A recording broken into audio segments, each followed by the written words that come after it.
আসসালামু আলাইকুম everyone, I am Sohel your friend. আজকের টপিক শিক্ষিত কারা মূর্খ কারা, এই নিয়ে আজকে আলোচনা করব এবং এই টপিকের ওপরে আমি আমার যে ভাবনা চিন্তা সেটা আপনাদের সামনে প্রকাশ করব। তো শিক্ষিত এবং মূর্খ, তো আমরা সাধারণত বলে থাকি যারা পুঁথিগত শিক্ষিত তারাকে শিক্ষিত বলি, এবং যারা পুঁথিগত শিক্ষায় শিক্ষিত না তারাকে আমরা মূর্খ বলি। কিন্তু আমি এইভাবে দেখি না, আমার ভাবনা চিন্তা এইভাবে বিলং করে না। আমি ভাবি বা আমি মনে করি যে পৃথিবীতে বাঁচতে গেলে যেমন পুঁথিগত শিক্ষা অবশ্যই দরকার, সেই রকমই পুঁথিগত শিক্ষার সাথে সাথে তো সে যে ফিল্ডে কাজ করছে সেই ফিল্ডে কতটা নিজেকে এক্সপ্লোর করেছে, কতটা নিজে জ্ঞান অ্যাচিভ করেছে, তার উপরে শিক্ষিত এবং মূর্খ বিবেচনা করাটা ভালো। বা আমি এইভাবে ভাবি যে সে ফিল্ডে সে কতটা জানে। একজন রাজমিস্ত্রি কিংবা একজন ক্রিকেটার কিংবা একজন ব্যবসায়ী কিংবা একজন স্কুল টিচার কিংবা একজন চাষি, একজন বৈজ্ঞানিক, একজন মার্শাল আর্ট, প্রত্যেকের আলাদা আলাদা ফিল্ডে, সেই ফিল্ডে কতটা শিক্ষিত এটা ম্যাটার করে আমার কাছে। একজন বৈজ্ঞানিক সে তো এরোপ্লেন চালাতে পারবে না, তার লাইনটা আলাদা। একজন যে এরোপ্লেন চালান পাইলট, তার লাইনটা আলাদা। যিনি পাইলট তিনি তো আর ট্রেন চালাতে পারবেন না, ওনার লাইনটা আলাদা। যিনি ট্রেন চালান উনি ওই ট্রেন চালাতে কতটা এক্সপার্ট, উনি ওই লাইনে কতটা শিক্ষিত, এটাই ম্যাটার করে। পুঁথিগত শিক্ষা, আমি বলছি না পুঁথিগত শিক্ষা প্রয়োজন নেই, আমাদের পৃথিবীতে চলতে গেলে পুঁথিগত শিক্ষা অবশ্যই দরকার। কারণ প্রথমত পুঁথিগত শিক্ষার ফলে আমরা পাঠদানের মাধ্যমে যে শিক্ষা একটা অর্জন করি, সেটা বাকি শিক্ষাগুলোকে লাইফে আগিয়ে যেতে, যে আমাদের লাইফের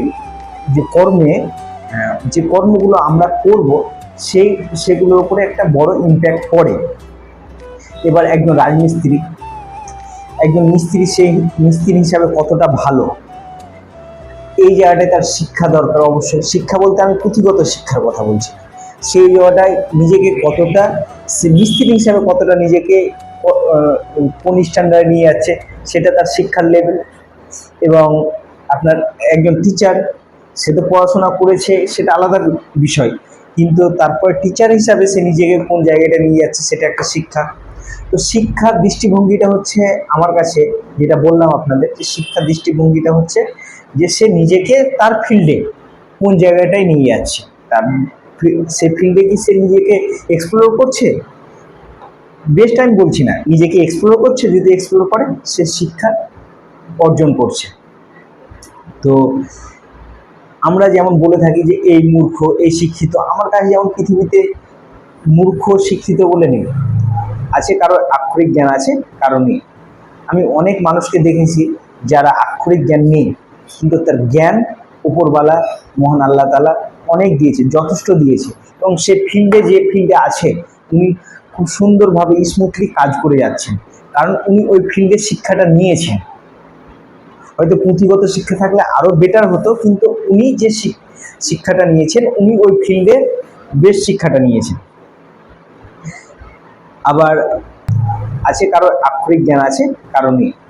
আমি অনেক মানুষকে দেখেছি যারা আক্ষরিক জ্ঞান নেই, কিন্তু তার জ্ঞান উপরওয়ালা মহান আল্লাহ তাআলা অনেক দিয়েছে, যথেষ্ট দিয়েছে, এবং সে ফিল্ডে যে ফিল্ডে আছে উনি খুব সুন্দরভাবে স্মুথলি কাজ করে যাচ্ছেন, কারণ উনি ওই ফিল্ডের শিক্ষাটা নিয়েছেন। হয়তো পুঁথিগত শিক্ষা থাকলে আরও বেটার হতো, কিন্তু উনি যে শিক্ষাটা নিয়েছেন, উনি ওই ফিল্ডে বেস্ট শিক্ষাটা নিয়েছেন। আবার একজন ব্যবসায়ী, অনেক ব্যবসায়ীকে আমি দেখেছি যে যাদের আপনি কোয়ালিফিকেশন ওদের ছিল না, কিন্তু সে পড়াশোনার কোয়ালিফিকেশান সে জব করার জন্য পয়েন্ট, সে বিজনেস পারপাসে সে নিজেকে শিক্ষিত করেছেন। তাহলে উনি হচ্ছেন ওই বিজনেস লাইনের শিক্ষিত মানুষ। একজন চাষি, একজন চাষি যিনি জানেন কিভাবে ধান উগাতে হয়, কিভাবে পাট উগাতে হয় ভালোভাবে, কিভাবে ফসল উগাতে হয় ভালোভাবে, তাহলে ওই চাষি ওই চাষের লাইনে শিক্ষিত। একজন যদি আপনি মিস্ত্রিকে কিংবা একজন স্কুল টিচারকে আপনি যদি চাষ করতে পাঠান, উনি কি চাষ করতে পারবেন? পারবেন না। তাহলে আপনি যদি আজকে বলেন যে ওই স্কুল টিচারকে যে মূর্খ, তাহলে ভুল। কারণ উনি উনার লাইনে শিক্ষিত, আর উনি উনার লাইনে শিক্ষিত। তো আমি এভাবেই দেখি। তো মূর্খ আর শিক্ষিত পৃথিবীতে, মূর্খ শিক্ষিত বলে হয় না, কারো পুঁথিগত জ্ঞান থাকে, যেটা আমি বললাম। কেউ পুঁথিগত জ্ঞান কারো থাকে না বলে সে মূর্খ, এটা না। তো একজন স্পোর্টসম্যান, যেমন আমি আপনাদের সামনে উদাহরণস্বরূপ বলি, বিরাট কোহলি। বিরাট কোহলি কি শিক্ষিত না? বিরাট কোহলি শিক্ষিত না মূর্খ? জাহির খান শিক্ষিত না মূর্খ? তো আপনি যদি বিরাট কোহলির কথা বলেন, তো বিরাট কোহলির কাছে পুঁথিগত শিক্ষা কোয়ালিফিকেশান কতটা ছিল? উনি এইচএস পাস করেছেন। তাহলে এইচএস পাস করে তাহলে উনি কী করেছেন? উনি যে ক্রিকেট, ওনার যে প্রফেশান ক্রিকেট, ওনার ওই লাইনে শিক্ষিত, উনি ওই লাইনে টপ জায়গায় পৌঁছেছেন অ্যাজ এ ব্যাটসম্যান বা অ্যাজ এ ক্রিকেটার। তো সেই রকম আপনার অ্যাক্টর হিসাবে যদি আমি দেখি, আমির খান, উনি কোয়ালিফিকেশান কত? এইচএস। উনি অ্যাক্টর হিসাবে নিজেকে শিক্ষিত করেছেন। এখন উনার সাথে যদি কম্পেয়ার করেন একজন হাই স্কুল টিচারের, তাহলে হাই স্কুল টিচারের কাছে উনি মূর্খ বা উনি কম শিক্ষিত, কিন্তু অ্যাকচুয়ালি তা না। আমির খান হচ্ছে আমির খানের ফিল্ডে শিক্ষিত, বিরাট কোহলি হচ্ছে বিরাট কোহলির ফিল্ডে শিক্ষিত, একজন টিচার হচ্ছে ওই ফিল্ডে শিক্ষিত। তো আমাকে বুঝতে হবে যে উনি যে ফিল্ডে কাজ করছেন সেই ফিল্ডের কি উনি এক্সপার্ট? এক্সপার্ট বলতে সব বুঝে তা না। উনি কি ওই ফিল্ডে নিজের এক্সপ্লোর করেছে, নিজেকে একটা বেঞ্চ মার্কে নিয়ে এসে দাঁড় করিয়েছে? যদি দাঁড় করিয়ে থাকে তাহলে উনি ওই লাইনে শিক্ষিত। যেমন আপনাদের সামনে শিক্ষিত আর মূর্খের কম্পেয়ারটা করলাম, সেরকম আরেকটা কম্পেয়ার না করলেও না, যেটা আমার দৃষ্টিতে খুবই তারাকে মূর্খ মনে হয়। অ্যাকচুয়ালি তারা শিক্ষিত না, কিন্তু তারা সমাজে একটা ট্যাগ নিয়ে আছে, তারা শিক্ষিত। তারা জব করছে এবং যেটাকে আমরা সকল শিক্ষিত বলি, তারা নিজেরা কেউ ডিগ্রির দিক দিয়ে, কেউ এমএ করেছে কোনো সাবজেক্টে, এবং তারা নিজেরা সরকারি কোনো প্রতিষ্ঠানে সার্ভিসও করছে, কিন্তু তাদের নিজেদের আত্মীয়র সাথে, নিজের ভাইয়ের সাথে, নিজের বোনের সাথে কোনো সম্পর্ক নেই, সুসম্পর্ক নেই। তাহলে তারা কি শিক্ষিত হলো? আমার দৃষ্টিতে তারা শিক্ষিত হলো না। কিন্তু গ্রামে দেখা যায় যার মধ্যে কোনো আক্ষরিক জ্ঞান নেই,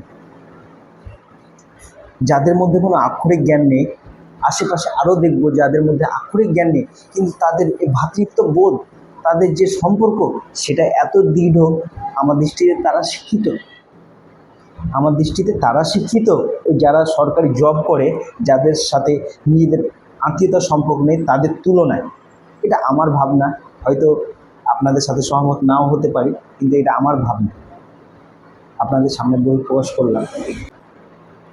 শিক্ষিত এবং মূর্খ, যেটা আমরা সকল সমাজে শিক্ষিত এবং মূর্খ বলি, সেটা নিয়ে আমার ভাবনা চিন্তা আমি আপনাদের সামনে তুলে ধরলাম।